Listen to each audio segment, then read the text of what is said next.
जय माता दी सभी को। जय माता दी। जो अभी आएंगे, जो बाद में आएंगे, जो बाद में देखेंगे, जो कल देखेंगे, जो परसों देखेंगे, जो जब भी देखेंगे, जहाँ से भी देखेंगे, सबको मेरी दिल से जय माता दी। कैसे हैं आप सभी? आई होप सभी अच्छे होंगे। आज का जो हमारा दिन है माँ काल रात्रि का जो दिन है, नाम से सबको ऐसे लगता है जैसे अरे ये तो देवी जो है वो बहुत ही भयंकर है। हाँ, भयंकर है, बहुत भयंकर है। इनकी ऊर्जा असहनीय ऊर्जा है, हर साधक के बस की बात नहीं है, क्योंकि महाकाली के कई स्वरूप हैं और हर किसी के बस का नहीं है महाकाली के इस स्वरूप की ऊर्जा को सहन करना। क्योंकि देवी के कई स्वरूप हैं, वो बड़े सौम्य हैं। कई स्वरूप जो है वो बहुत ही उग्र ऊर्जा है। हर किसी के बस का नहीं होता वो स्वरूप की ऊर्जा को सहन करना। सिमिलर जैसे एक औरत हो या आदमी, जो भी एक हमजन भी है, हमारे भी कई कई मूड स्विंग्स रहते हैं ना, है ना।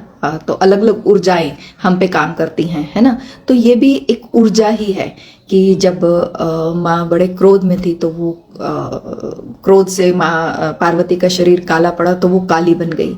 जब वो और क्रोध में हो गई और रण क्षेत्र में उतर गई तो वो महाकाली बन गई। जब वो मुंडों की माला को अपने गले में धारण करने लग गई तो वो चामुंडा बन गई। ठीक है। जब वो रक्त बीज के वध के वो शरीर भी भस्म अपने अंदर लेने लग गई तो वो कंकाल काली बन गई, है ना। जब वो शिव के साथ शमशान में रहने लग गई तो वो शमशान काली बन गई। तो वेरियस बहुत बहुत बहुत जो है वो एक्सपैंड चैप्टर है। मतलब कितना इस बारे में हम बात करें, ये अनस्टॉपेबल है कि हम जितना माँ के बारे में बात कर सकते हैं उतना हमारे लिए कम है। कि हमें उनको समझने के लिए ना पूरी अपने जो है ना वो तन मन से, जिसे कहते हैं ना समर्पण भाव, वो जब तक नहीं आएगा तब तक हम माँ के किसी स्वरूप को नहीं समझ सकते। तो कालरात्रि नाम से ही जैसा बड़े सारे लोग जिनको पूर्णता नॉलेज नहीं है, अब माँ अगर देखो, अगर अपने बच्चे के लिए माँ कुछ गुस्सा करती है या थोड़ा सा क्रोध का रूप धारण कर लेती है बच्चे को कुछ सिखाने के लिए, तो क्या वो माँ बुरी हो जाती है? वो उस क्षण के लिए क्रोधी है, लेकिन उसके क्रोध में कितना एक बच्चे का जो है वो अच्छा छुपा होता है, वो उस बच्चे को उस क्षण नहीं पता होता। वो सिर्फ उस क्षण माँ का क्रोध देखता है। तो ऐसे ही जो महाकाली के कुछ एक स्वरूप है ऐसे, जिसमें से कालरात्रि बहुत भयंकर लगती हैं, है ना। इन्होंने चर्म जो है वो थोड़ा सा शरीर पे धारण किया हुआ है, हाथ में खप्पर लिया हुआ है, बहुत विकराल रूप है, दांत बाहर है। लेकिन जितना मैं सच बता रही हूँ, ये स्वरूप जितना दिखने में भयंकर है ना, उतना ये ऊर्जा सौम्य है। इतना मतलब प्यार देने वाली है। ऊर्जा को सौम्य नहीं कहूंगी, मतलब ये ऊर्जा से जो आपको एक फीलिंग आती है ना, वो एक अनकंडीशनल भी नहीं, मतलब मेरे पास शब्द ही नहीं है उसको डिफाइन करने के लिए कि वो आपको एक ना, हाँ सिंपल और मैं भाषा में अगर आपको समझाने की कोशिश करूं तो आपको ऐसे लगता है जैसे आपके अंग संग कोई है जो आपको प्रोटेक्ट कर रहा है। जैसे एक माँ अपने बच्चे को प्रोटेक्ट करती है ना हर जगह से, ऐसे ही ये स्वरूप जो माँ का है वो हर क्षण हर पल हमें जो है वो प्रोटेक्ट करता है। तो आज के दिन साधक जैसे जैसे अपनी साधना में आगे बढ़ता है तो वो काल रात्रि के स्वरूप का जो है वो सहस्त्रार में जो ध्यान करता है, और सहस्त्रार में ध्यान करने पर काल रात्रि का स्वरूप जागरण होता है। काल रात्रि वो जो सब कालों का विनाश कर दे, जो काले हमारे जीवन की जो भी रात्रियां हैं, है ना, जो रात के अंधकार में से हमें बाहर लेकर आ जाए, दैट इज कॉल्ड काल रात्रि। और इसका सहस्त्रार में जो है वो ध्यान किया जाता है। अब जिनको चक्रों के बारे में नॉलेज है वो तो ठीक है, क्योंकि अगर मैं यहाँ चक्रा को और एक एक चीज को डिफाइन करूंगी तो वीडियो बहुत लंबी हो जाती है। जबकि मेरा मोटो जो है वो नवरात्रि में दुर्गा सप्तशती के अध्यायों को जो है वो डिफाइन करना है। तो आज का जो हमारा अध्याय है, कल हमने 6 और 7 किया था, आज हम अध्याय 8 और 9 करेंगे। बोलो जयकारा शेरा मलिदा, बोल साचे दरबार की आठवां और नौवां अध्याय दोनों कनेक्टेड हैं, ठीक है। तो इसमें जब है चंडमुंड का नाश और रक्त बीज का, ये दोनों हम एक दूसरे से कनेक्टेड करके ही बताएंगे। काली ने जब कर दिया चंडमुंड का नाश, सुनकर सेना का मरण हुआ निशुंभदास, तभी क्रोध करके बड़ा आप आगे इकट्ठे दिए हैं दैत्य जो रण से भागे। कुलों की कुलें असुरों के लिए बुलाई, दिया हुक्म उन्हें तब अपना सुनाए। चलो युद्ध भूमि में सेना सजा के फिरो देवियों का निशा तुम मिटा के। आधा युद्ध और शुभ थे दैत्य योद्धा, भरा उनके दिल में भयंकर क्रोधा। असुर रक्त बीज को ले साथ धाए, चले काल के मुंह में सेना सजाए। मुनि बोले राजा वह शुभ अभिमानी, चला आप ही हाथ में धनुष तानी। जो देवी ने देखा नई सेनाई, धनुष की तभी डोरी माने चढ़ाई। वह टंकार सुन गूंजा आकाश सारा, महाकाली ने साथ किलकार मारा। अब ये चीज क्या है, एक और नया चैप्टर हमारे अंदर खुलता है कि जब एक राक्षस मर जाता है ना, महिषासुर मरता है तो शुंभ निशुंभ आ जाता है, निशुंभ शुंभ जाता है तो फिर कोई और आ जाता है। अब जो है वो शुंभ निशुंभ के साथ जो है वो आ गए हैं जी। अब रक्त बीज, रक्त बीज क्या है? ये सबसे डेंजरस जो है ना, एक महिषासुर है और दूसरा है रक्त बीज। रक्त बीज है हमारी बातें, हमारे विचार। जैसे इन दोनों चैप्टर्स को ही मैं कंबाइन करके आज आपको समझा रही हूं, क्योंकि पूरा पढ़ूंगी तो शायद 1.5-2 घंटे की वीडियो हो जाएगी। तो मैं थोड़ा शॉर्टकट कर सकती हूँ, बट ज्यादा नहीं कर सकती, तो थोड़ा सा शॉर्टकट कर रही हूँ। उसमें ये कि दोनों चैप्टर्स के दोनों दैत्यों को जो है कंबाइन कर रही हूँ। कि पहले निशुंभ को मारा तो वो धूम्रलोचन आ गया है ना, अपने सेनापति को भेज दिया। अब जब धूम्रलोचन भी मर गया तो अब शुंभ निशुंभ को और बहुत क्रोध आ गया कि भाई ये कौन है जो हमारी लगातार जो सेना को मारी जा रही है। पर शक्ति साधक जैसे जैसे साधना करता जाता है ना, और शक्ति का जैसे जैसे अंदर में जागरण होता रहता है, तो एक के बाद एक स्ट्रॉन्ग से स्ट्रॉन्ग जो है ना वो दैत्य हमारे सामने आते हैं। क्योंकि कोई साधक इतनी आसानी से साधना करके जो है वो देवी की कृपा को नहीं प्राप्त कर लेता। देवी का इस शरीर में आने का मतलब है कि 100% प्योरिटी चाहिए, 100% प्योरिटी। और जाने अनजाने हमने अपने अंतर में इतने असुर, इतने बड़े बड़े निशाचर पैदा किए होते हैं कि हमको पता भी नहीं होता। जिनमें से एक ये निशाचर था रक्त बीज। अब ये रक्त बीज क्या है? जब हमारा महिषासुर भी मरने को हो गया, जब शुंभ निशुंभ भी मर गया, जब धूम्रलोचन आंखों से अज्ञानता भी चली गई, अब क्या है? अब जब एक साधक, ये उस तरह की स्थिति पे पहुंचने वाली बात है जब एक साधक साधना भी कर रहा है, बहुत अच्छे नियम संयम आहार विहार सब कुछ ठीक है, लेकिन उसके अंदर रक्त बीज जागृत हो जाता है। रक्त बीज क्या है? रक्त बीज वो दैत्य था जिसको देवी मारती थी और उसका रक्त गिरता था। रक्त बीज मतलब रक्त उसका एक बीज की तरह था जो जैसे ही धरती पे पड़ता था वो फिर से एक दैत्य पैदा हो जाता था। ये रक्त बीज है हमारे विचार, हमारी बातें, नकारात्मक बातें जो हम किसी से करते हैं या हम किसी से बोलते हैं। जैसे ही एक साधक अपने एक लेवल पे पहुंच जाता है ना, तो फिर उसको जैसे जैसे थोड़ी थोड़ी शक्तियों का आभास होने लग जाता है, तो कुछ ना कुछ अंदर का फिर एक नया राक्षस पैदा होता है। वो कौन सा राक्षस है? बातें करने का, चुगलियां करने का, बात इधर की उधर लगाने का। क्योंकि एक बात जाएगी, एक बात से नया रक्त बीज, नई बात पैदा होगी, नई बात जाएगी, फिर तीसरी बात पैदा होगी, तीसरे बंदे को कहेंगे तो चौथी बात पैदा होगी, चौथी से पांचवी होगी। ऐसे लोग आपको ज्यादातर ये रक्त बीज वाले कहाँ मिलेंगे पता है? जो मैंने ऑब्जर्व किया, बड़े बड़े आश्रमों में, बड़े बड़े जो बिल्कुल गुरु के साथ चलते हैं ना, बिल्कुल बिल्कुल साथ साथ चल रहे होते हैं। ये वो लोग होते हैं जिनके अंदर का रक्त बीज अब लास्ट जो एक उनका एक पड़ाव रह जाता है ना पार करने वाला, ये वो वाला पड़ाव होता है कि फिर उनको बातें बहुत करनी है। उनको कहीं ना कहीं उनको पता ही नहीं लगता, जाने अनजाने वो इधर की उसकी टांग खींचेंगे, उसकी उसमें खींचेंगे कि वो गुरु के पास क्यों जा रहा है, वो ऐसे क्यों कर रहा है, वो हेड क्यों बन गया गुरु में। क्योंकि गुरु की शरण तो मिल गई, वो आध्यात्मिकता तो मिल गई, शक्ति भी जागरण हो गई, कुंडलनी ऊर्जा भी ऊपर पहुंच रही है, लेकिन राक्षस कैसे चुप कर जाएं? वो पूर्णता को थोड़ा प्राप्त होने देंगे, इतनी जल्दी नहीं पूर्णता को प्राप्त होने देते। तो वो फिर एक नया राक्षस और स्ट्रॉन्ग आया, क्योंकि ये वो राक्षस था, सबसे स्ट्रॉन्ग राक्षस था। क्योंकि इसको देवी जितना मारती थी, इसके रक्त जितना शरीर से निकलता था, जैसे चामुंडा इसको मारती थी माँ, है ना, तो पहले महाकाली जब इनको मारती थी, ठीक है, अलग अलग देवी ने इनको मारने के लिए रूप धरे, तो जैसे ही मारती थी इसका गला काटती थी और धड़ से जो है वो सारा खून की लहर बाहर निकलती थी, और जहां जहां जितना धरती पे खून गिरता था उतने जो है वो रक्त बीज फिर राक्षस पैदा हो जाते थे। तो ये देख के तो देवी बड़ा घबरा गई। देवी क्या है? शक्ति। अंदर जो साधक साधना कर रहा होता है, जो कुंडलिनी ऊर्जा जागती है, वो परेशान हो जाती है कि भाई अब मैं जागृत भी हो गई हूँ, इसको अन्न धन सब कुछ दे दिया है, इसको ऊर्जाएं भी दे दी हैं, इसको वाक सिद्धि भी मिल गई है, इसको इतना बड़ा गुरु का सानिध्य भी मिल गया है, अभी भी ये साधक समझ नहीं रहा है ना। तो अब इसके जो है फिर साधक जैसे जैसे अपनी साधना लगातार करता रहता है, और अगर वो कॉन्शियस है अपने आप के प्रति, अगर तो वो अनकॉन्शियसली वो सब कर रहा है, अनकॉन्शियसली हो रहा है, फिर तो सब ठीक है। लेकिन कॉन्शियसली उसको पता है कि ये मैं गलत कर रहा हूं, उसके बावजूद भी वो वहां पे, जिसको पॉलिटिक्स कहते हैं, पॉलिटिक्स वाले लोग ऐसे होते हैं जो बड़े बड़े उच्च पदों पे आप लगा लीजिए कि जो अग्रसर होते हैं ना, अग्रसर नहीं, क्या हिंदी में क्या बोलेंगे उसको, बड़े बड़े पोस्ट पे जो बैठे होते हैं, सिंपल भाषा में कह देती हूँ, ये चीज उनके अंदर होती है, रक्त बीज होता है।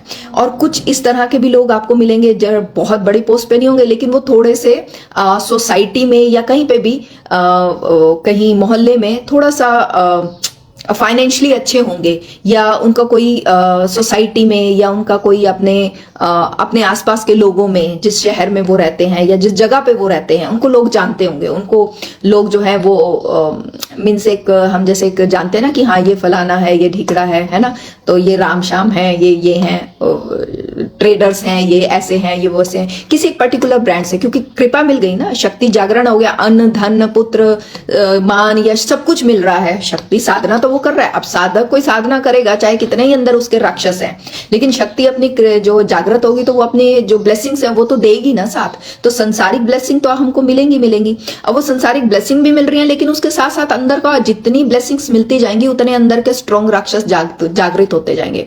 और उस समय कई बार साधक उन बाहर के बहावों में इतना बह जाता है कि उसे पता ही नहीं चलता कि मेरे अंदर जो है ये एक नया राक्षस पैदा हो गया। तो ये रक्त बीज वो राक्षस है। अब कह रहे हैं बनी ब्रह्म के अंश से देवी ब्राह्मणी, चढ़ी हंस माला कमंडल निशानी, चढ़ी बैल त्रिशूल हाथों में लाई, शिव शक्ति शंकर की जग में कहलाई। वह अंबा बनी स्वामी कार्तिक की अंशी, चढ़ी गरुड़ जो आई थी विष्णु वंशी, वराह अंश से रूप वराही आई, वह नरसिंह से नरसिंगी कहलाई। एरावत चढ़ी इंद्र की शक्ति आई, महादेव की तब यह आज्ञा सुनाई।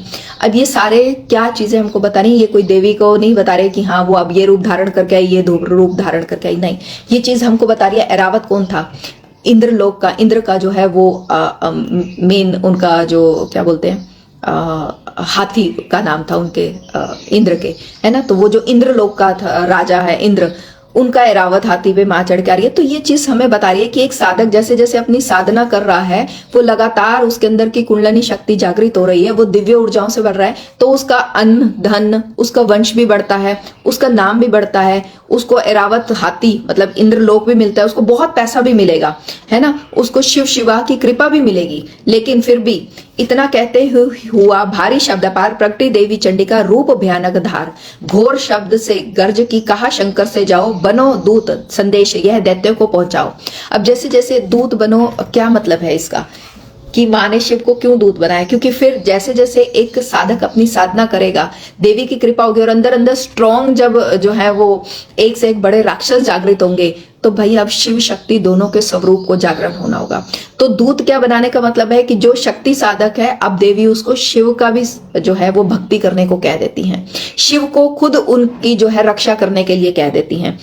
तो अब वो कह रहे हैं शिव को दूत बनाने से शिवदूती हुआ नाम, इसी चंडी महामाया ने किया घोर संग्राम, दैत्यों ने शिव शुंभ की मानी ना एक बात, चले युद्ध करने सभी लेकर सेना साथ। अब जब शिव भी अंदर के जागृत होते हैं तो वो भी कहीं ना कहीं वो समझाने की, शिव कौन है एक्चुअली, गुरु रूप है। गुरु भी जब हमारे जीवन में आ जाते हैं तो फिर वो भी हमें बड़ी बार समझाने की कोशिश करते हैं। जैसे जैसे एक साधक अपनी साधना कर रहा है तो शिव यानी कि गुरु स्वरूप गुरु भी हमारे जीवन में आते हैं, वो हमें अलग अलग तरीकों से समझाने की कोशिश करते हैं कि हमें ऐसा व्यवहार नहीं करना चाहिए, हमें ये चीज नहीं करनी। लेकिन हम गुरु की बात को बिल्कुल नहीं उस टाइम पे सुनते, क्योंकि मान यश कीर्ति पुत्र पौत्र आदि सब कुछ हमारे पास होता है ना, और फिर गुरु का सानिध्य भी होता है। तो इतना अंदर का रक्त बीज इतना हम और प्रबल हो जाता है कि वो महिषासुर जो है, वो अंदर का अभिमान जो है वो एक नया रूप धारण करके आ जाता है। फिर चार लोगों में बातें होती है कि अरे मैं गुरु के पास जाता हूँ, मैं गुरु के साथ ही रहता हूँ, मैं तो उन्हीं के साथ चलता फिरता रहता हूँ, या मैं वहां पे मंदिर में गया था, या मैं गुरु के मंदिर होके आया हूँ। ये सब रक्त बीज है, क्योंकि एक बात करनी है, एक बात से दो बातें, दो से चार, चार से छह होनी है। यही रक्त बीज है कि एक होगी तो एक मैं थोड़ी सी साथ मिक्स करके कुछ बोलूं, ये सामने वाले के लिए कुछ कमेंट करूं, तो ताकि चार की छह बने। और ये एक ऐसी ऊर्जा हम अपने अंदर लेते हैं जो रक्त बीज के लिए फिर देवी को बड़ा ही भयंकर रूप धारण करना पड़ता है। वो कहते हैं शिव सुन काली की गरजना हुए व्याकुल वीर, चंडी ने त्रिशूल से दिए कलेजे चीर, शिवदूती ने कर लिए भक्षण कई शरीर, अंबा की तलवार ने किन्ने दैत्य धीर। अब ऐसे करते करते जो है ना, कई बार साधक अपने, बड़ी बार होता है वो कोई ये नहीं है कि एक जीवन में ही ये सारे देवी के स्वरूप हमारे अंतर में जागृत हो जाएंगे, हमारे सारे चक्र जागृत हो जाएंगे।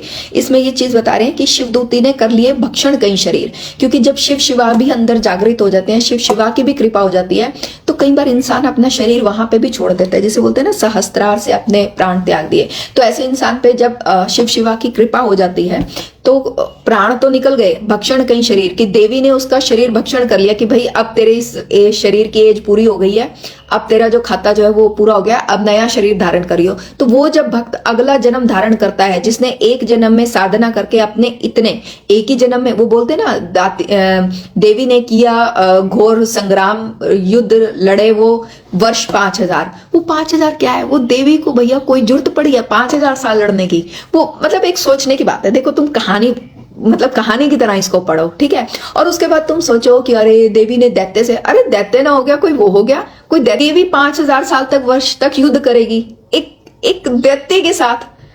हम ध्यान से स्टोरी को एक ज्ञान के रूप में जब मोल्ड करेंगे ना, तो देवी ये बता रही है कि कई कई बार इस चेतना को कई कई वर्ष लग जाते हैं उन दैत्यों से युद्ध करने में। कई बार हमारे पे कृपा ही नहीं होती उस चीज की, है ना। आप एक कोई रिक्शा वाला देखो, उसकी चेतना देखो, और फिर एक आईटी इंजीनियर देखो, और फिर एक हिमालय में साधना करता हुआ संत देखो, फिर आप एक ग्रस्त में रहते हुए कोई संत देखो, ग्रस्त में भी रहने वाले जो है वो एक साधक होते हैं, उनको देखो, और एक किसी ब्रह्मचर्य का पालन करने वाले। सबकी चेतना का लेवल अलग अलग है। सब अपने अंदर के, यहाँ वर्ष जो 5000 युद्ध चल रहा है ना, ये इस शरीर का युद्ध चल रहा है। ये अंदर बैठी शक्ति एक के बाद एक शरीर का भक्षण करती है। एक शरीर मिल गया, इसमें मैंने जितने इस जन्म में मैं जितने राक्षसों के साथ जो है वो देवी युद्ध कर सकती थी, क्योंकि मैं जब तक साधना नहीं करूंगी देवी कैसे जागृत होगी, और देवी जागृत होगी तो वो राक्षसों का जो है वो भक्षण करेगी ना।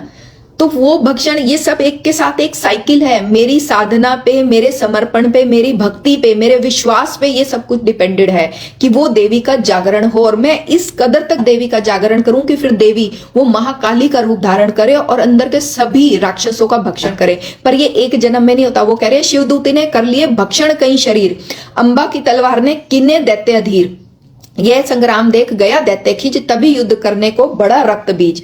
अब क्या जाता है, जब सब कुछ ये शरीर खत्म हो गया, इस जन्म में अच्छा पैसा, बच्चे, वंश वृद्धि भी हो गई, एरावत का हाथी भी मिल गया, मीन्स अच्छा साम्राज्य मिल गया, पैसा मिल गया, बहुत अच्छा सा जीवन जी के गए, लेकिन अंदर के सारे राक्षस नहीं मरे जी, अभी जीवित हैं। मान लो हमको किसी गुरु का रूप भी मिल गया, शरीर तो मिला ना, हम उस, अगर कोई गुरु है और इस शरीर में भी है, तो भाई अभी कर्म है तभी ये शरीर मिला है। मन से मानव, मन में अभी कहीं ना कहीं कोई कार्मिक पड़ा है, तभी शरीर मिला है। क्योंकि अगर वो अलाइनमेंट को फुल्ली हम प्राप्त हो जाएंगे ना, तो फिर शरीर नहीं मिलता। ये हमारे शास्त्रों में कहा गया है। मुझे अभी तक अनुभव नहीं है इस चीज का, लेकिन मैं शास्त्रों की एक एक बात को अटल सत्य मानती हूं। मैं मानती हूं कि जो भी मेरे शास्त्रों में लिखा है वो 100% होता है, क्योंकि उन्हीं शास्त्रों के आधार पे आज तक मैंने अपनी जीवन की यात्रा की है, आगे की भी करूंगी।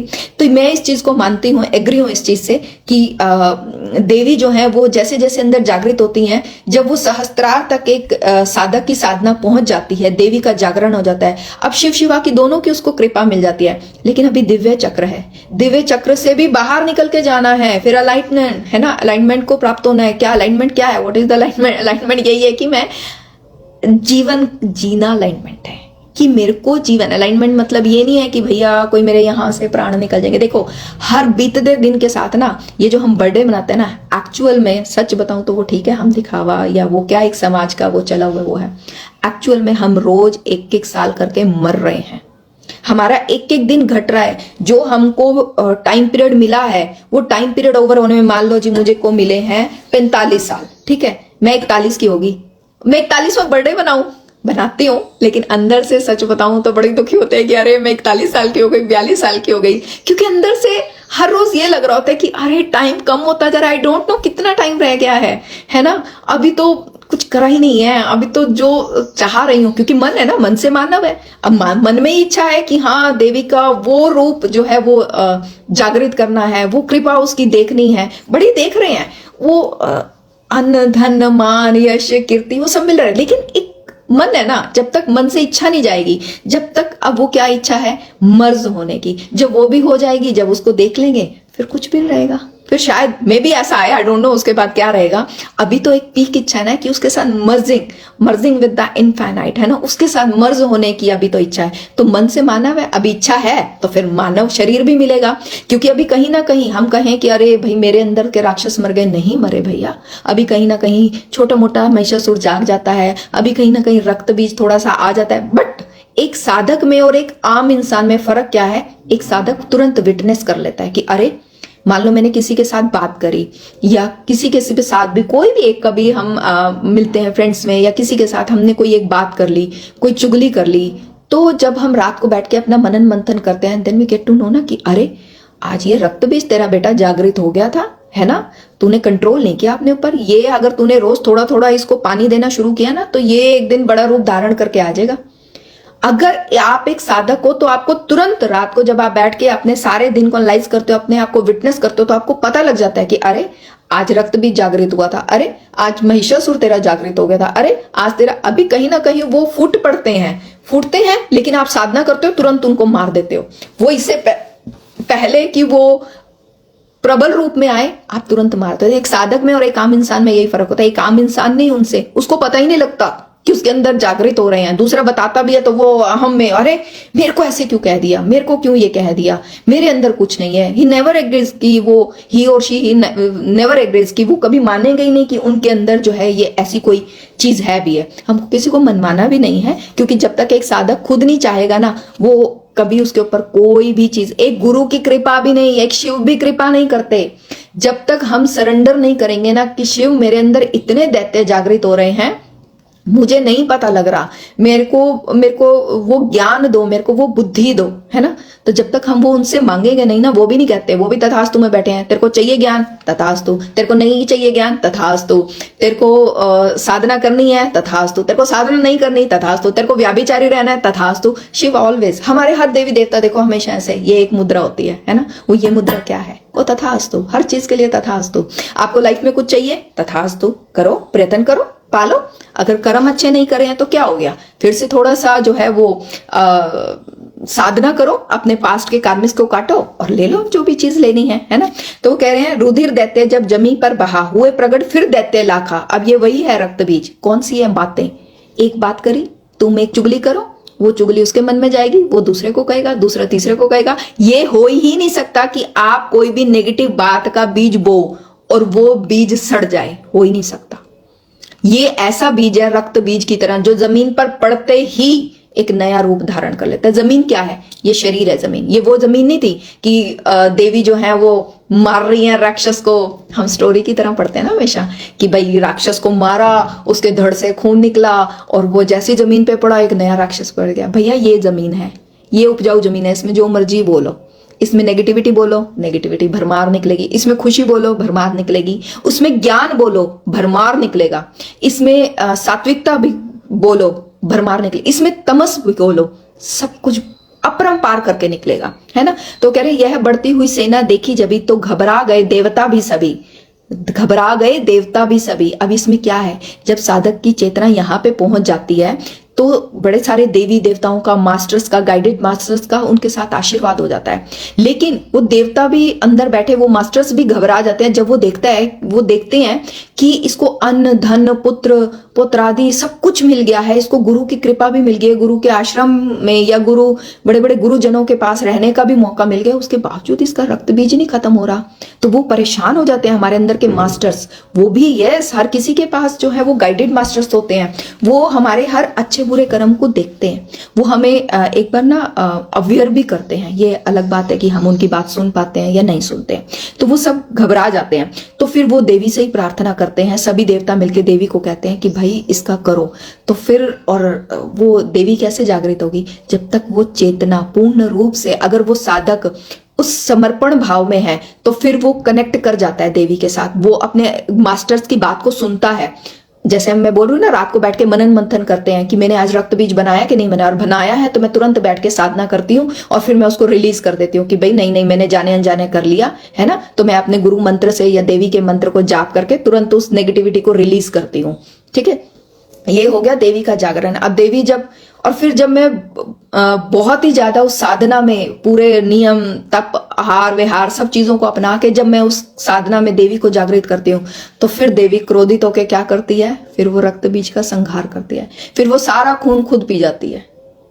खून क्या है एक्चुअल में, क्या है, जब वो रक्त बीज का वध करती है तो देवी ने एक पात्र लिया है ना, सारा खून उसमें लिया और वो देवी पी गई है ना, महाकाली जो है वो पी गई। ये क्या सिंबल है, ये क्या हमको समझा रहा है, ये समझा रहा है कि जब एक साधक देवी को समर्पित हो जाता है तो देवी उसके सारे अवगुणों को अपने अंदर ले लेती है। गले में वो जो मुंड माला पाई है ना, उसके वो जो बुद्धि है उसकी, जो ये वाली मुंड होती है ना, वो उसकी काट के अपने पास ले लेती है कि भाई तेरे को अब नया सिर मिलेगा। ये जो तेरा दिमाग है ना, रक्त बीज जिसके अंदर बार बार जागृत हो रहा है, इसको मैं काट ही दूंगी। ये तेरे अंदर का रक्त बीज जब जागृत नहीं होगा, तेरे को एक नया दिमाग मिलेगा, जिसको हम बोलते हैं ना, हम रोज पहले से कई गुना बेहतर। ये सारे बच्चे मेरे जानते हैं ना, जिनको मैं साधना के बाद ये क्यों बुलाती हूँ, ये क्यों आपको ये बात हर बार मैं साधना के बाद बुलवाती हूँ।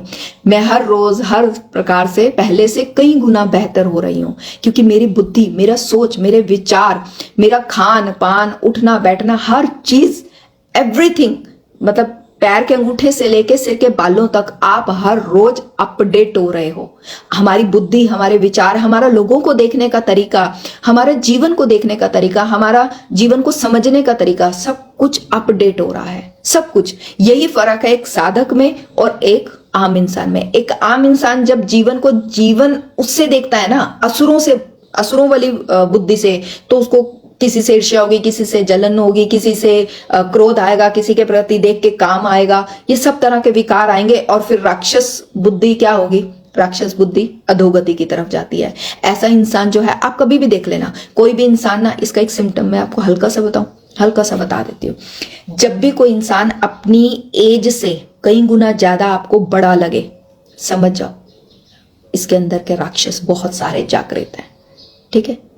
जब भी कोई इंसान आपको अपनी एज से बहुत कम लगे, है ना, आपकी सोच से कम लगे, या जो वो है एक्चुअल उससे कम लगे, आप समझ जाओ कि देवी की कृपा है, कहीं ना कहीं अंदर देवी जागृत है। क्योंकि देवी जागृत होगी तो कभी भी इंसान को राक्षस प्रवृत्ति में नहीं जाने देगी। राक्षस प्रवृत्ति क्या होती है, विकराल और अजीब, है ना। राक्षसों के मुंह देखे है ना कैसे होते हैं वैसे ही होते हैं। वैसे इंसान का भी आप देखो, उनके चेहरे पे ना, मैं ना कहीं कहीं ऐसे लोग देखती हूँ, वो ना हंसी वाली बात पे ना, मतलब बिना स्माइल करे कैसे इंसान है तक मुझे नहीं समझ आती। हम नहीं भी हंसते तब भी हमारे चेहरे पे हंसी आ जाती है। ये कुछ वो आपको देख के ही एनर्जीज महसूस हो जाती हैं कि इसके अंदर कितना स्टिफनेस है, कितनी रिजिडनेस है, कि सब हंस खेल बोल रहे हैं या कुछ अच्छा चल रहा है, वो इंसान अपने चेहरे पे एक अकड़, एक तनाव, एक चेहरे पे जो है वो आपको उनको देख के ही महसूस हो जाएगा कि भाई ये कुछ अलग ही एनर्जी है। अगर आपको पहचानने की हल्की सी भी ताकत है ना, आपको वो डिवाइन मास्टर्स ने एनर्जी दे रखी है, तो आप तुरंत देखते ही पहचान लेते हो कि भाई। और ना ऐसे लोगों को मेरे को देख के ना एक्चुअल में सच में दया आती है। मैं कहती हूँ तुमको पता ही नहीं है, तुम अपनी ऐसे वाली, मतलब वो कैसे चेहरा सखत सा बनाते हैं, मुझे वो भी बनाना नहीं आ रहा, तो वो ऐसे वाला होता है ना, अकड़ा सा हुआ चेहरा, है ना, वो वाला बना के, और उनको पता ही नहीं लगता कि वो अपनी रिजिडनेस से अपने अंदर कितनी बीमारियां पैदा कर रहे हैं। मान लो हम कहीं परिवार में गए हैं, 4 लोगों में बैठे हैं, कहीं किसी के साथ हमारी जो है वो अच्छी ट्यूनिंग नहीं है या बातचीत नहीं है, पर फिर भी हम उसको देख लेते हैं, आंखों से आमना सामना हो जाता है, तो हम होता ना कहीं मैंने देखे हैं बहुत सारे ऐसे, बट टू बी फ्रेंकली मैं ऐसे कार्टून कहती हूँ लोगों को, बिकॉज मुझे कार्टून क्या होता है, एनिमेटेड एक पिक्चराइजेशन है। हम वैसे नहीं हैं, हम कार्टून क्यों बन जाते हैं, बिकॉज परमात्मा ने हमको हैप्पी सोल बना के भेजा था और हम कार्टून बन जाते हैं। हम जान के अपने आप को एनिमेटेड कर देते हैं, ऐसे वाला कि वो देख भी रहा है तो ऐसे, मतलब मेरे चेहरे पे मत जाना, मैं थोड़ा सा अजीब सी हूँ, है ना, तो मेरे को तो हंसी आ जाती है ऐसे लोगों को देख के, पर मैं हंसी को कंट्रोल कर लेती हूँ, बिकॉज हंसना भी अच्छा नहीं होता है ना। कई बार किसी का दिल दुख जाता है कि मुझे देख के क्यों हंस रहा है, बट मैं उनको देख के नहीं हंस रही होती, मैं उनकी चेतना को देख के हंस रही होती हूँ कि भाई ये अकड़ तेरे अंदर कितने सेल्स को डैमेज कर रही है, तेरे अंदर कितने रोगों को पैदा कर रही है। फिर हम कह रहे हैं हमको कैंसर है, फलाना है, ढिकड़ा है, कौन कौन सी बीमारियां हैं। क्या कभी ने ये जानने की कोशिश की है कि ये इतनी बीमारियां आ क्यों रही हैं? इतनी अकड़, इतनी रिजिडनेस रख के आप बीमारियों को नहीं बुलाओगे तो और किसको बुलाओगे? रिश्तों में अगर हमारी रिजिडनेस है, अगर लेडीज की बहुत ज्यादा है, आप सिंपल से देख लो, आपको यूट्रस में कोई भी प्रॉब्लम चल रही है, यूरिनरी पार्ट से रिलेटेड कोई भी प्रॉब्लम चल रही है आसपास की, तो भैया आप रिश्तों से खुश नहीं हो। अपने रिश्तों में हमेशा आप किट पिट पिट करते रह जाते हो, आप बीमारी का शिकार हो, है ना। कैंसर के सेल्स क्यों बॉडी में बढ़ जाते हैं? तभी बढ़ते हैं जब हमारे को मल्टी पर्सनैलिटी डिसऑर्डर होता है। ये एक तरह का, ये वो नहीं, डॉक्टर नहीं बताएंगे, मैं अध्यात्म की भाषा से बता रही हूं। क्योंकि जिस इंसान के अंदर वो किसी से बात करना चाह रहा है, लेकिन वो कैसे ऐसे अकड़ में कैसे वाला चेहरा करते हैं ना, मुझे आता नहीं है ऐसा चेहरा करना भी नहीं चाहती मैं, by the bless of Amba ji, हमको वो करना भी नहीं है। आपको कोई अच्छा नहीं लगता, आप प्रणाम करो और दूर हो लो, है ना। लेकिन वो अकड़, एक चेहरा ऐसा कर लेना, वो चीज आपकी बॉडी सेल्स को बताती है कि जो तुम एक्चुअल हो उससे डिफरेंट हो जाओ। सेल्स, हमारे शरीर हमारी बात सुनता है, वो डिफरेंट हो जाता है, वो कहता है अच्छा ऐसे करना है, ओके फाइन, फिर उसको आदत पड़ जाती है। अगर हम डे बाय डे इस चीज को समझ लें, मैं आज के लोगों को ना जब भी देखती हूँ ना कि इतनी बीमारियां बढ़ रही हैं, जब कोई बताता है मुझे ये हो रही है, मुझे वो हो रही है, मुझे फलाना हो रहा है, तो बड़ा ना, सच बताऊं, अंदर मन से बड़ा दुख होता है। और कई बार दुख भी नहीं होता, मतलब कई बार ऐसा होता है कि अभी उस इंसान को कोई बीमारी नहीं है, अभी प्रेजेंट में उसको कोई बीमारी नहीं है, बट उसकी वो जो चेतना है ना, वो दिख रही है कि वो ऐसे अकड़ में चल रहा है, अपने घर के लोगों के साथ अकड़ में बात कर रहा है, अपने रिश्तेदारों के साथ अकड़ में, अपने फ्रेंड सर्कल में गए तो वहां पे भी एटीट्यूड दिखाना। अरे भैया, अभी तो शरीर जवान है, अभी क्या है। असली आफत तो तब पड़ती है जब ये शरीर जवाब दे जाता है। बिकॉज हर रोज आप इसको एक नया मल्टी पर्सनैलिटी दे रहे हो।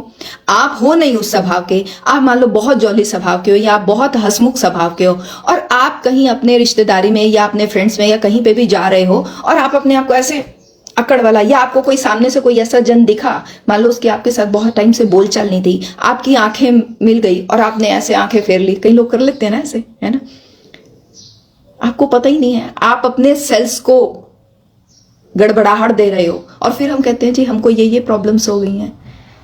समझो, ये आज का टाइम जो हो रहा है ना, वो हमारा, जो पहले अमेरिका में लोग इतना बीमार होते थे ना, अब इंडिया की तादाद बढ़ रही है तेजी से, जस्ट बिकॉज ऑफ यही है। ये संतों की भूमि, यहाँ वेदों का सारा जो है वो पदार्पण हुआ है, और उसके बाद हमारे यहीं के लोगों की जनसंख्या जो है वो ज्यादा से ज्यादा बीमारी का रूप धारण कर रही है। कारण यही है, ये बीमारी नहीं है, ये राक्षस बढ़ते जा रहे हैं, और राक्षसों को मारने के लिए देवी को जागृत करना पड़ेगा भैया। बिना देवी को जागृत किए ये अंदर के राक्षस नहीं मरेंगे, अंदर की वो सारी जो है वो काम, क्रोध, लोभ, मोह, अहंकार, ये सब नहीं मरेगा। ठीक है, तो अब यहाँ पे हो गया खत्म। इतना सुनकर महाकाली ने किया भयानक वेश, गर्ज से घबराकर हुआ व्याकुल दैत्य नरेश। रक्त बीज ने तब किया चंडी पर प्रहार, रोक लिया त्रिशूल से जगदम्बे का वार। तभी क्रोध में चंडिका आगे बढ़कर आई, अपनी खड़क से दैत्य की गर्दन काट गिराई।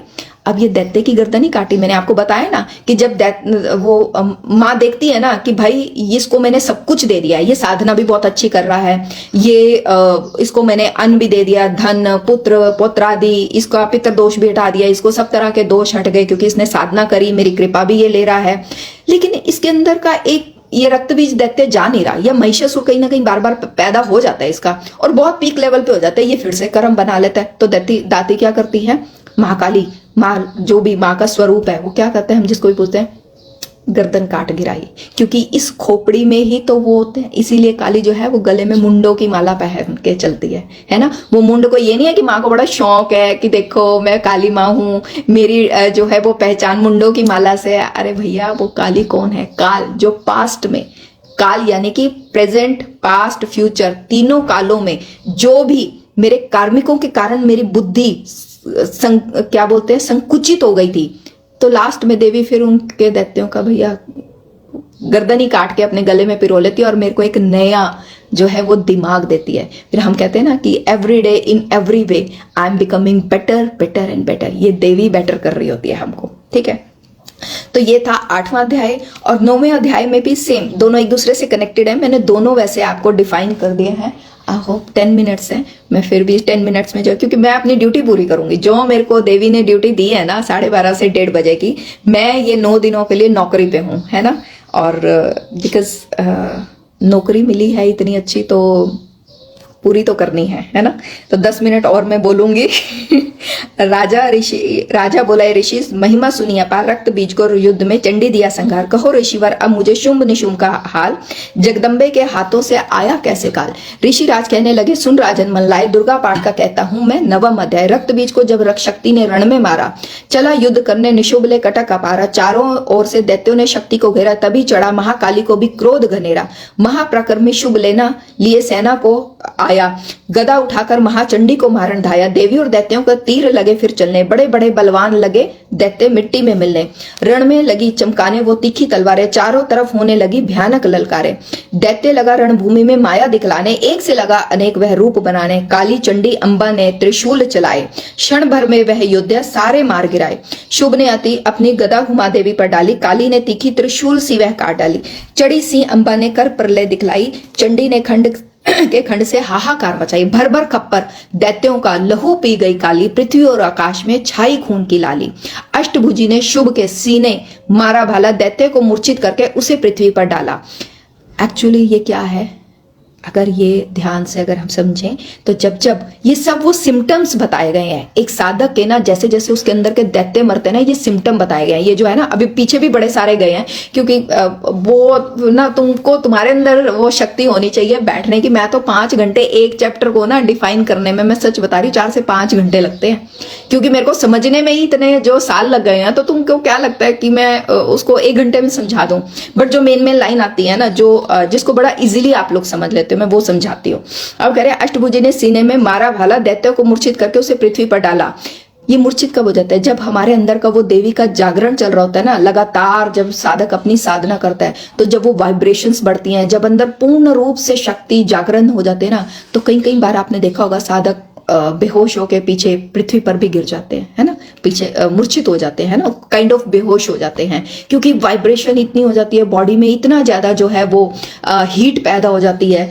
और शरीर के अंदर अगर आपके शक्ति नहीं है उसको संभालने की, तो कई बार जैसे दैत्य के अंदर वो शक्ति नहीं थी ना, दाती ने जब उसके छाती पर मारा भाला, छाती क्या है ये, यहाँ पे जब नाद बजना शुरू होता है, जिसको बोलते हैं ना नाद, फिर ये सुनाई देने लग जाता है, हुम हुम की आवाजें सुनाई देती हैं, फिर आपको स्पष्ट जो है वो ओम, धीरे धीरे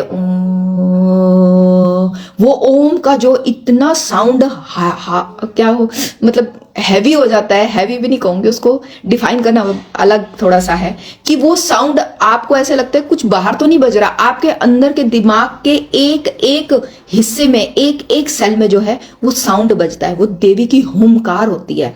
वो अंदर का नाद जब बजता है और हृदय में जब वो नाद बजता है, तो अंदर हृदय में किसी के प्रति क्रोध, ईर्ष्या, रिसेंटमेंट की फीलिंग, हमारे अंदर कुछ भी पड़ा होता है, सब दैत्य जो है निकल निकल के बाहर जाते हैं, सब बाहर जाते हैं, और एक साधना जो है वो उस रूप को प्राप्त हो जाता है। वो कह रहे, शिवदूते ने खा लिए सेना के सबीर, कुमारी छोड़े तभी धनुष के लाखों तीर, ब्राह्मणी ने मंत्र पढ़ फेंका उस पर नीर, भस्म हुई सेना सब भी देवन बांधा धीर। अब इसमें एक के साथ एक लाइन कनेक्टेड है, अब बीच में मैंने कुछ एक पैरास नहीं बोले हैं, क्योंकि मैं मेन जो है वो बता रही हूँ आपको, मेन सारे यहाँ आई मीन मैं मतलब जो आप आसानी से समझो, क्योंकि इसमें हर एक साधक की जो है वो चेतना के बारे में बताया गया। इसमें वो जो अंदर देवी और दैत्यों का जो युद्ध चल रहा है ना, और देवी के जो अलग अलग रूपों का हम व्याख्यान कर रहे हैं, वो मेरे अंदर के वो सारे दैत्य हैं, है ना, और मेरे अंदर वो पराशक्ति है जो देवी है, जो महाकाली बन जाती है, जो ब्राह्मणी बन जाती है। अब ये ब्राह्मणी ने मंत्र पढ़ फेंका, क्या है कि एक साधक जब उस लेवल पे पहुंच जाता है ना, तो वो उसको देवी की ये भी कृपा मिल जाती है कि ब्राह्मणी ने मंत्र पढ़ फेंका, कि अगर उसके मुंह से कोई शब्द अगर किसी के लिए निकल गया ना बुरा, तो वो उसका कुछ भी हो जाए, वो उसका स्वाहा वो इंसान हो ही जाता है, वो सामने वाला जो राक्षस प्रवृत्ति है मैं इंसान की बात नहीं कर रही हूँ। जो राक्षस प्रवृत्ति अगर उसके जीवन में कोई आ गई है तो और उसके ऊपर उस जो इंसान साधक में अपनी लगातार प्रवृत्त है ना, और देवी के उसके अंदर वो वाला रूप भी जागरण हो गया ब्राह्मणी का, जिसने वो मंत्र पढ़ फेंका। ब्राह्मणी माँ कौन है? जो हाथ में हमेशा कमंडल और पानी लेके, है ना, कमंडल में जल लेके चलती है। तो वो कमंडल में जल क्या है? वो जब भी वो मंत्र पढ़कर अगर किसी पर फेंक दिया, है ना, या मुंह से कुछ ऐसा, ये एक सिंबॉलिक है कि अगर एक साधक उस साधना के उस लेवल तक पहुंच गया जहां पे उसके अंदर की ब्राह्मणी भी जागृत हो गई है, देवी के शिवदूती भी जागृत हो गई है, तो फिर वो बाहर के भी राक्षसों का जो है किसी के सामने, मतलब उसके सामने कोई पर्सन आया और उसके अंदर उसको दिख रहा है कि भैया ये राक्षस प्रवृत्ति है, ये जो है वो ठीक नहीं है इंसान, या वो कहीं ना कहीं आपको जो है बड़ी बार ऐसे आ जाते हैं ना हमारे जीवन में, कुछ एक ऐसे इंसान आ जाते हैं जहां पे उनका दिमाग ठीक करना पड़ता है, जहां पे ना आपको ना चाहते हुए भी ना कई बार थोड़ा सा वो उंगली टेढ़ी करनी पड़ती है ऐसे लोगों को जो है वो सूत करने के लिए। हमारी वो प्रवृत्ति नहीं है वैसी करने की, लेकिन एक यहाँ पे भी कहानी से इसको एंड करूंगी लास्ट, क्योंकि ये अध्याय जो है वो खत्म हो गया है। सेना सहित निशुंभ का हुआ रण में संघार, त्रिलोकी में मच गया माँ का जय जयकार। भक्त नवम अध्याय की कथा कही सुखसार, पात्र मार से ही मिटे भीष्ण कष्टपार। बोला जयकारा देवी माईदा, बोल साचे दरबार की जय। अब ये जो एक लास्ट का था वो मैं आपको कुछ एक स्टोरी से बताती हूँ। मैंने एक कहानी स्टार्टिंग में बताई थी, अब एक लास्ट से आज एंड करूंगी, मुझे पढ़ते पढ़ते याद आ जाती है। एक बार ना एक ऋषि पेड़ के नीचे बैठ के साधना कर रहे होते हैं कई सालों तक। वो लगातार घर बार छोड़ के आ जाते हैं और पूर्णतः तप में होते हैं। तो वो अपने तप से जो है वो बहुत सारी सिद्धियां हासिल कर लेते हैं। तो अचानक एक दिन वृक्ष के नीचे बैठ के साधना कर रहे थे, तो अपनी साधना में बड़े मगन थे और ऊपर बहुत सारी जो है वो चिड़ियां वगैरह आ गई और चींची चींची चींची करने लगी। तो महाराज को थोड़ी सी जो है वो डिस्टरबेंस महसूस हुई। तो जब तक उन्होंने थोड़ा सा करके अपनी आंखें खोली तो सारी चिड़ियां उड़ गई, बट एक चिड़ी बैठी रही, ऊपर बैठी रही। तो महाराज ने जैसी आंख खोली, ऊपर देखा और वो चिड़ी भस्म हो गई। आंखों में इतना तेज आ गया, अरे महाराज बड़े खुश। जो वो ऋषि थे वो बड़े खुश कि मुझे इतनी सिद्धि हो गई है कि अब तो मैं किसी को अगर देख भी लूंगा ना तो मेरी आंखों के देखने मात्र से वो सामने वाला जो है वो भस्म हो जाएगा। तो वो एक, क्योंकि जहां अब ये देखो है ऋषि, इतनी साधना कर ली है। ये पूरी स्टोरी आपको पूरे 2 अध्याय आपको इस एकमात्र स्टोरी से समझ आ जाएंगे। अब वो है ऋषि, इतने सालों से तप कर रहा है, उसको देवी की कृपा भी प्राप्त हो गई, उसको जो है वो शक्ति सिद्धि भी प्राप्त हो गई कि वो आंखें खोल के अगर उसने चिड़िया को देखा तो पेड़ पे जो है पूरे आग लग गई, चिड़िया जल गई। तो अंदर जाग गया अभिमान, आ जाता है ना, महिषासुर किसी के भी आ जाता है। ये नेगेटिविटी की कोई वो दरवाजा नहीं होता आने का, ये कहीं से भी कूद मार जाते हैं, ठीक है। तो वो अंदर कूद मार गया अभिमान। अब जा रहे थे वहां से पेड़ से आगे की तरफ चलना शुरू हुए, कहीं और चलो, अब ये तो पेड़ जल गया है यहाँ पे, अब मैं कहीं और जाके जो है वो साधना करता हूँ। तो वो अपना थोड़ा सा आगे जाने लगे।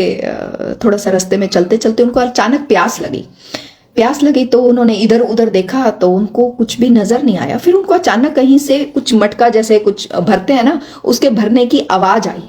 तो वो तुरंत उन्होंने अपनी ध्यान की मुद्रा में गए और देखा, अरे थोड़ी दूरी पर ही जो है वो एक कुआं है और उसमें से कोई स्त्री पानी भर रही है, तो मैं वहां से पानी मुझे मिल जाएगा। तो तुरंत वो अपना गए और जाके उस स्त्री को बोला कि भाई हे देवी मुझे पानी पिला दो। तो वो स्त्री अपना पानी भरती रही। तो उन्होंने, महाराज ने फिर कहा, ए देवी मुझे पानी पिला दो। वो स्त्री फिर शांत और वो फिर अपना जो है वो पानी फटाफट ऊपर खींच रही है, आराम से पूरा भर रही है। एक खींचा, अपना मटका था उसमें डाला और फिर दूसरी बाल्टी नीचे गिरा दी। तीसरी बार उन्होंने रोष में कहा, हे देवी तुम्हें सुनाई नहीं दे रहा कि भाई, जैसे हम क्रोध में बोलते हैं ना, अभिमानवश बोला कि तुमको सुनाई नहीं दे रहा कि मैं इतना बड़ा तपस्वी और तुम मेरी बात नहीं सुन रही हो और मैं तुम्हें कह रहा हूं कि मुझे पानी पिलाओ। तो वो जो औरत थी उसने अपना घूंघट पीछे किया और उसको महाराज की आंखों में आंखें डाल के देखा। महाराज मुझे क्या चिड़ी समझा है कि तुम घुरोगे और मैं नष्ट हो जाऊंगी? मैं चिड़ी नहीं हूं, ठीक है, मैं चिड़ी नहीं हूं। तुमने औरत जरूर समझ लिया है, ओके फाइन, ये शरीर जरूर औरत का है, लेकिन मैं चिड़ी नहीं हूं जो तुम्हारी आंखों के देखने से जल जाऊं। तो कभी भी don't under estimate the power of a women, ठीक है। आपको नहीं पता, आप जज मत करो किसी को देख के कि उसने वेस्टर्न कपड़े डाले हैं या उसने ये ऐसे है या वो वैसे है, वो क्या है। बिकॉज आपके अंदर जब तक किसी को जानने की बुद्धि नहीं है ना, तब तक आप अपने अहंकार को अपने तक ही रखो, ठीक है। क्योंकि जब अहंकार जागृत होगा, तो जब उसने आंख से आंख मिला के देखा, तो जब ऋषि ने उसकी तरफ आंख से देखा, तो उसके अपने अंतर में, तन में जो है, तन बदन में उसके आग लग गई, उसको गर्मी, बहुत हीट महसूस हुई। तो वो समझ गया, उसने हाथ जोड़े और कहा, हे देवी, तुम कौन हो? तुम तो मुझे साधारण सी स्त्री लगी।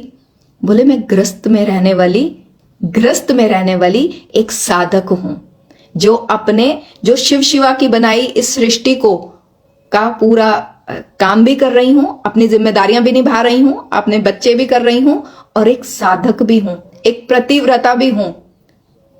तू एक ऋषि है जो बिना किसी शिव के उसमें, ठीक है, तेरे को परमात्मा ने एक रूप दिया है, क्योंकि भगवान शिव का एक सदाशिव स्वरूप था जिसमें उन्होंने ऋषि मुनियों को ज्ञान दिया, श्रेष्ठा दी। लेकिन आप शिव पुराण भी पढ़ो, उसमें सारों से बढ़ के एक ग्रस्त को जो है, वो सबसे बड़ी शिव ने कृपा प्रदान किया है। एक ग्रस्त को ये शिव ने वरदान दिया था कि ग्रस्त में रहती हुई एक नारी जब भी मेरे नाम का गुणगान जाप करेगी और अपने जिम्मेदारियों को निभाते हुए अपना जो है वो लगातार अपनी साधना में प्रवृत्त रहेगी, तो मैं उसे उन शक्तियों से विभूषित करूंगा जो एक किसी संत जन को 100 वर्ष की तपस्या का फल मिलता है, एक गृहस्थ औरत को वो फल मिल जाता है शिव की एक बार की साधना करने से।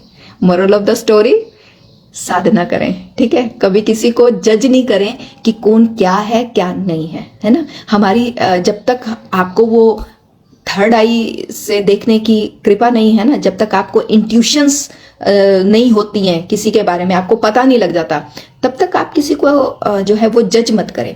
क्योंकि जज करने से आप अपने ही कर्म बनाते हैं, उसका तो कुछ नहीं जाएगा जिसको आप जज कर रहे हैं, ठीक है। तो आज का अध्याय खत्म हो गया। Take care, bless you. I hope सबको अच्छे से समझ आया होगा। अब फिर से एक बार आते बोलो जय माता दी, जाते बोलो जय माता दी, जोर से बोलो जय माता दी। जयकारा शेरवाली दा, बोल साचे दरबार की जय। जय हो। तो टेक केयर, ब्लेस यू, जय माता दी। कल मिलते हैं अगले अध्याय के साथ। जय माता दी, जय माता दी, जय माता दी। आते भी लिखो, जाते भी लिखो। जय माता दी।